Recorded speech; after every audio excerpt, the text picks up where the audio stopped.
नमस्कार दोस्तों, APT classes में आपका एक बार फिर से स्वागत है। आज हमारी डेली 20 एमसीक्यू सीरीज का दूसरा दिन है। अगर आपने पहला भाग नहीं देखा है तो उसे भी जरूर देखिए, क्योंकि हर क्लास पिछले टॉपिक से जुड़ी हुई है।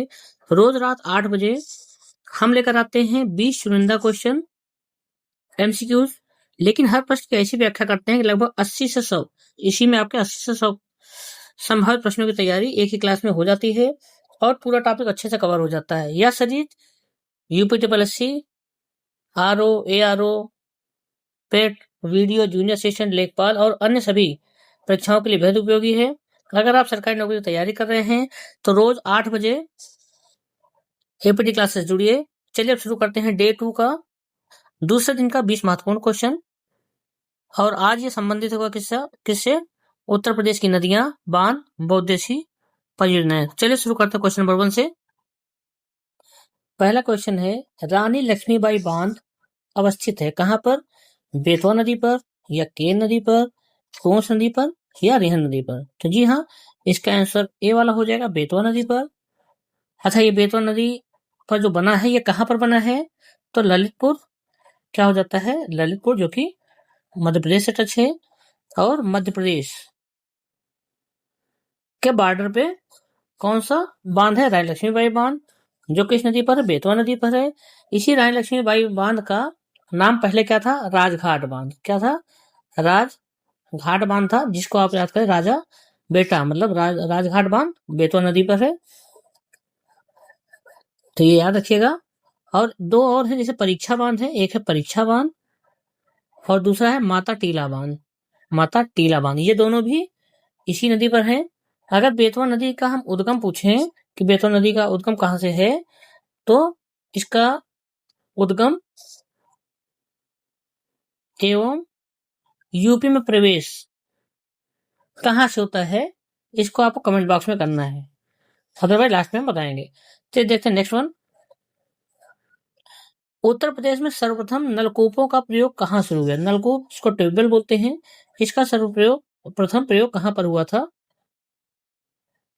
ऑप्शन है मेरठ, सहारनपुर, मुजफ्फरनगर या प्रयागराज। जी हाँ, इसका भी आंसर नंबर ए होगा।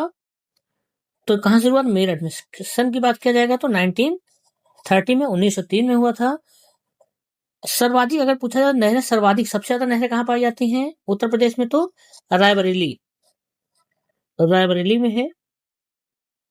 और सबसे कम की बात करें तो अमरोहा में हो जाएगा।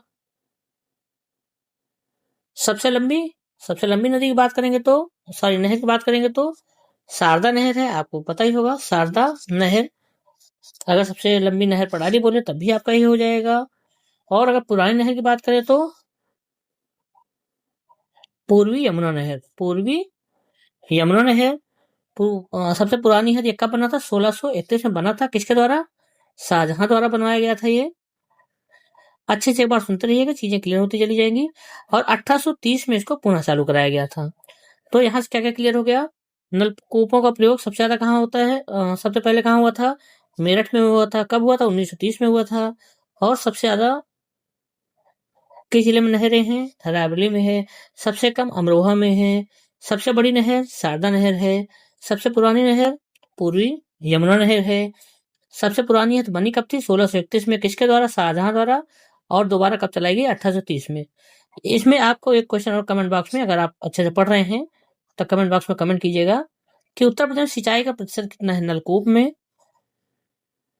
और नहरों में, और इत्यादि जितना भी है कुएं से, सब बताइएगा कि कितना प्रतिशत इसमें पाया जाता है। कमेंट बॉक्स में आप कमेंट कीजिएगा। चलिए नेक्स्ट वन देखते हैं। पवित्र शालिग्राम पत्थर, पवित्र शालिग्राम पत्थर किस नदी में पाए जाते हैं? गोमती नदी? बिल्कुल नहीं। शारदा? नहीं। गंडक या घाघरा? जी हाँ, यह पाया जाएगा गंडक नदी में। गंडक नदी का और क्या नाम है? इसको काली गंडक भी बोलते हैं। काली गंडक, काली गंडक, या इसको हम नारायणी नाम से भी जानते हैं। नारायणी नाम जानते हैं। तो पवित्र शालिग्राम किस नदी में पाया जाता है? गंडक नदी में। गंडक नदी का और क्या नाम है? काली गंडक या नारायणी नदी का नाम है इसका। चलिए नेक्स्ट वन देखते हैं 4। ये काफी इंपॉर्टेंट है। गोविंद बल्लभ पंत सागर कहाँ पर स्थित है? मिर्जापुर में, ललितपुर में, बुलंदशहर में या सोनभद्र में? तो इसका ऑप्शन कौन सा डी हो जाएगा, सोनभद्र में। अच्छा, सोनभद्र में कहा? ये एक स्थान है पिपरी नामक स्थान, पिपरी नामक स्थान पर है, जो कि इस स्थान पे क्या है, वह रिहंद बांध का बड़ा जलाशय है। इसे को क्या बोलते हैं? गोविंद वल्लभ पंत सागर बोलते हैं। एक और आपने सुना होगा, एक तो गोविंद वल्लभ पंत है और दूसरा है गोविंद सागर बांध। बहुत कंफ्यूजन होती है, इसलिए आप याद रखिए, गोविंद सागर बांध। एक में गोविंद वल्लभ पंत है और एक में सिर्फ गोविंद सागर बांध है। तो याद रखिएगा, गोविंद सागर बांध की बात करेंगे तो ये ललितपुर में है। कहाँ पे है? ललितपुर में। एग्जाम में बहुत कंफ्यूजन हो जाती है, इसलिए आप ध्यान से सुनिएगा। ये कहाँ है? ललितपुर में है। ये भी क्लियर हो गया। अब इससे एक क्वेश्चन आप और बता सकते हैं कि यूपी का सबसे लंबा बांध, यूपी का सबसे लंबा बांध कौन है और कहां पर है? कमेंट बॉक्स में कमेंट कीजिए। फिफ्थ वन है, मेजा जलाशय का निर्माण किस नदी पर किया गया है? ऑप्शन ए पथराई नदी, ऑप्शन बी शहजाद नदी, ऑप्शन सी बेलन नदी, ऑप्शन डी कर्नासा नदी। तो जी हाँ, मेजा बेलन नदी पर है, मतलब बेलन से अगर रोटी बनती है तो उसमें तो खाने में मजा आता है। तो बेलन नदी में क्या हो जाएगा? मेजा जलाशय हो जाएगा। चलिए देखते हैं नेक्स्ट वन। उत्तर प्रदेश में सर्वाधिक नहरें, ये भी पीछे पढ़ा गया था याद हो तो, सर्वाधिक नहरें किस भाग में पाई जाती हैं? तो अगर भाग पूछा है तो भाग अगर पता हो, अगर मान लीजिए आप ये यूपी का मैप हो जाता है तो ये आपको पता है, ये है पूर्वी भाग, ये है पश्चिमी भाग, ये है उत्तरी भाग और ये है दक्षिणी भाग। तो सबसे ज्यादा पाया जाएगा पश्चिमी भाग में, फिर मध्य भाग में और फिर ईस्ट में। मतलब फर्स्ट नंबर कौन सा हो जाएगा? पश्चिमी भाग हो जाएगा, सेकंड नंबर पे मध्य भाग हो जाएगा, थर्ड नंबर पे पूर्व हो जाएगा और चौथे नंबर पे हो जाएगा ये बुंदेलखंड वाला जो हिस्सा है इधर हो जाएगा। तो इसमें सर्वाधिक पूछा गया है, सर्वाधिक में कौन सा जाएगा? पश्चिमी भाग हो जाएगा। चलिए देखते हैं नेक्स्ट वन, 7। ये काफी इंपॉर्टेंट है, इसको आप फाइल बनाकर रख लीजिएगा। रामगंगा नदी, रामगंगा नदी उत्तर प्रदेश से किस जनपद से राज्य में प्रवेश करती है? तो इसका क्या हो जाएगा? मुरादाबाद से, बिजनौर से, फतेहपुर से या कन्नौज से। तो इसका कौन सा ऑप्शन सही है? ऑप्शन बी, जिसको बोलते हैं बिजनौर। अच्छा, बिजनौर में कहा से? बिजनौरगढ़ के पास है कालागढ़, कालागढ़ है, कालागढ़ नामक स्थान से प्रवेश करता है। अच्छा, गंगा नदी का उद्गम कहाँ से होता है? इसका उद्गम कहाँ से होगा? उत्तराखंड से, पता ही होगा, उत्तराखंड से होगा। उत्तराखंड में पौड़ीवाल है, क्या है? पौड़ीवाल। एक बार सुनते चलिएगा, देखते चलिएगा, चीजें रिवीजन होती जाएंगी और याद हो जाएगी। पौड़ीवाल कहाँ से? दूधा तोली पर्वत से, दूधा तोली पर्वत से होता है। रामगंगा यूपी में प्रवेश कर रही है बिजनौर से, बिजनौर के पास कहाँ से? कालागढ़ से। अगर इसका उद्गम पूछा जाए तो दूधा तोली पर्वत से हो रहा है। और ये गंगा में कहाँ से मिलती है? तो ऊपर से बिजनौर से आती है और यहाँ मिलती है किससे? गंगा मिलती है। दोनों बिजनौर से ही एंट्री करते हैं, लेकिन मिलते हैं कन्नौज में, कन्नौज में मिलते हैं। और ये गंगा में मिलने वाली पहली सहायक नदी है। पूछा जाए कि पहली सहायक नदी कौन सी है, तो यही रामगंगा ही है। चलिए देखते हैं next one, I think clear हो गया होगा। नेक्स्ट वन है बाण सागर परियोजना। बाण सागर परियोजना किस नदी पर स्थित है? बेतवा, रिहंद, सोन या यमुना। तो इसका क्या हो जाएगा? सोने का बाण, राम भगवान ने सोने का बाण मारा था, तो सोन नदी पर स्थित है, याद रखिएगा। चलिए देखते हैं नेक्स्ट वन,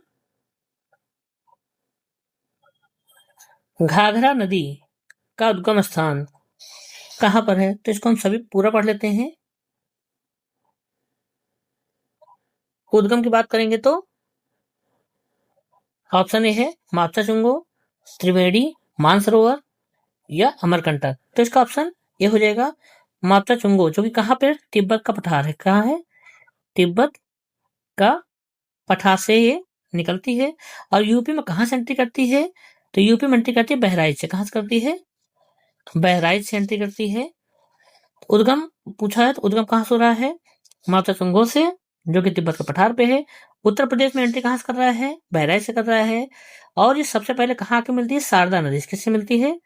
शारदा नदी से। अब शारदा नदी में कहाँ मिलेगी? तो बाराबंकी सीतापुर के पास में मिलेगी। फिर जाके मतलब जैसे ये आती है तो पहले किससे मिल जाती है? शारदा नदी से मिल जाती है, और फिर जाके यहाँ किससे मिल जाती है? यहाँ मिल जाती है आपकी घाघरा नदी में। अब घाघरा नदी में कहाँ मिल रही है? देवरिया में। और शारदा से कहाँ मिल रही है? बाराबंकी और सीतापुर के पास।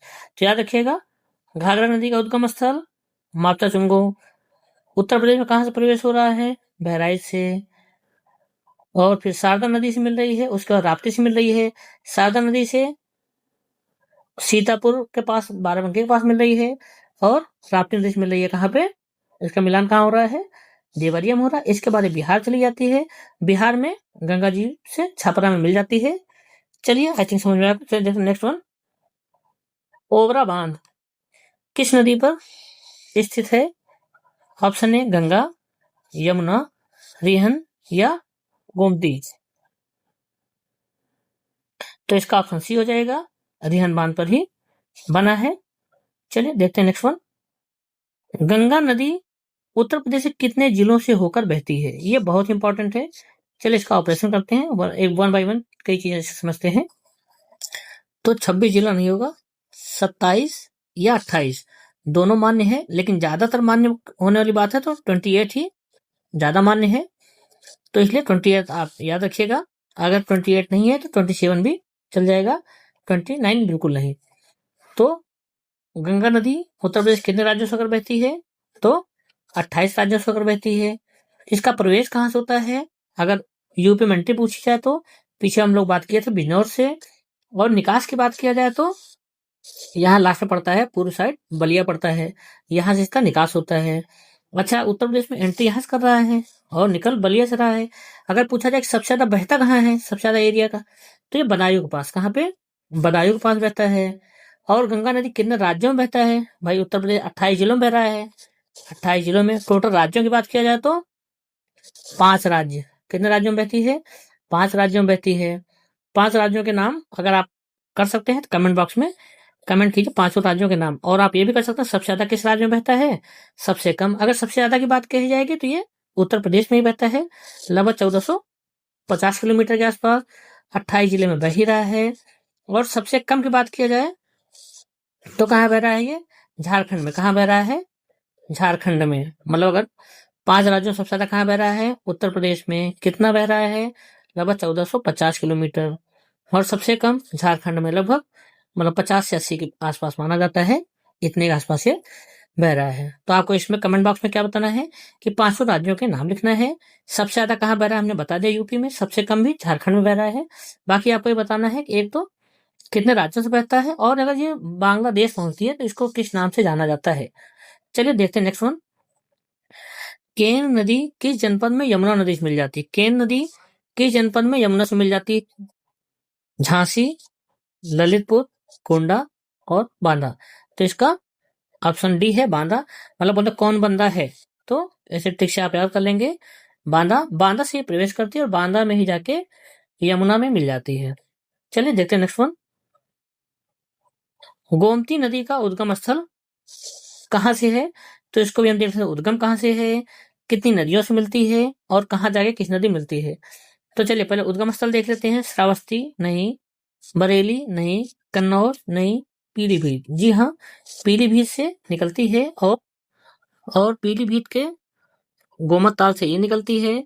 इसकी सहायक नदी हो जाती है सई नदी, जो कि भिजवान झील से निकलती है। ये दोनों आपस में मिल जाते हैं जौनपुर में।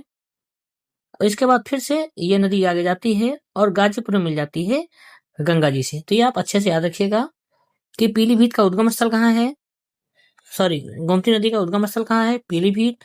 पीलीभीत यहाँ से उद्गम होता है। फिर आगे जाके जौनपुर में किस नदी से मिल जाती है? सई नदी से मिलती है। और उसके बाद ये जाके गंगा जी में मिल जाती है। कहाँ पे? गाजीपुर में। इतना याद रखिएगा। चलिए देखते हैं नेक्स्ट वन। रामगंगा और गंगा नदी का संगम कहाँ पर होता है? बरेली के निकट, शाहजहांपुर के निकट, हरदोई के निकट या कन्नौज के निकट। तो अभी पीछे डिस्कस किया गया था, तो कन्नौज के निकट होता है। और गंगा में मिलने वाली पहली सहायक नदी इसी को माना जाता है, रामगंगा को ही। दोनों का एंट्री कहाँ से होता है ये आप कमेंट बॉक्स में हमें बताइए।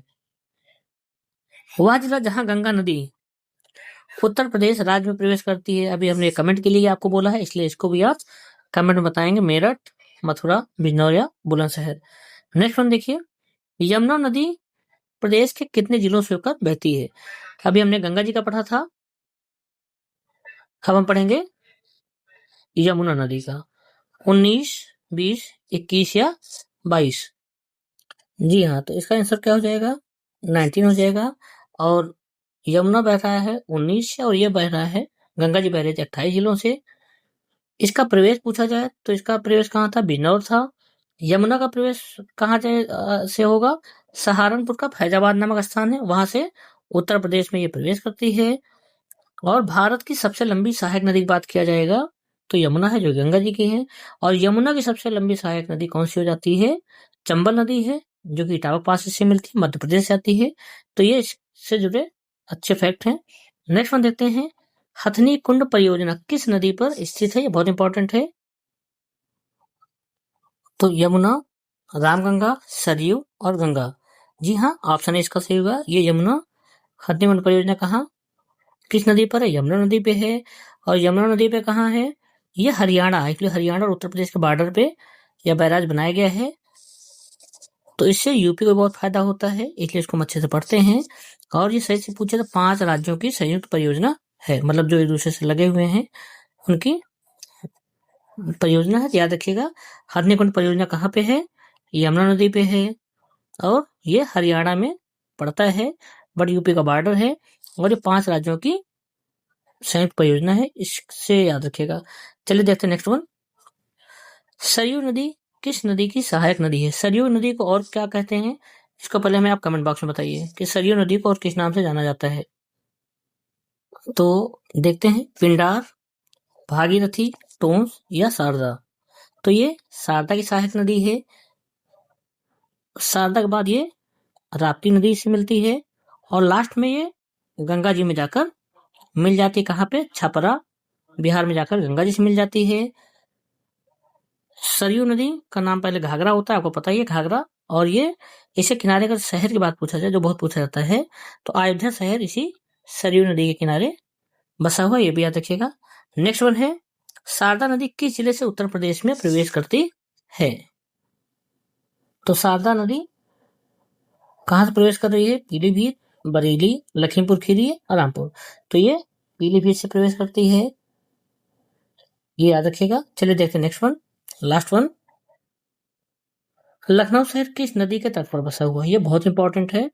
यमुना नदी बिल्कुल नहीं, सरस्वती नदी नहीं, गोमती नदी या गंगा नदी। गंगा नदी किनारे तो आपका कानपुर हो जाता है और बनारस हो जाता है। इसमें पूछा जाता है कि गंगा के दाएं और बाएं, तो बा से बायां होता है, बा से बनारस, मतलब बनारस गंगा जी के बाएं साइड बसा है और कानपुर दाएं साइड बसा है। गोमती नदी किनारे बसा है क्या आपका? लखनऊ, याद रखिएगा। तो ये था आज का इंपॉर्टेंट क्वेश्चन डे 2 का। तो डेली ऐसे 8 बजे हम शाम को मिलेंगे 20 महत्वपूर्ण क्वेश्चन साथ। चलिए मिलते हैं नेक्स्ट वीडियो में। वीडियो पसंद आया हो तो लाइक और सब्सक्राइब कर दीजिए।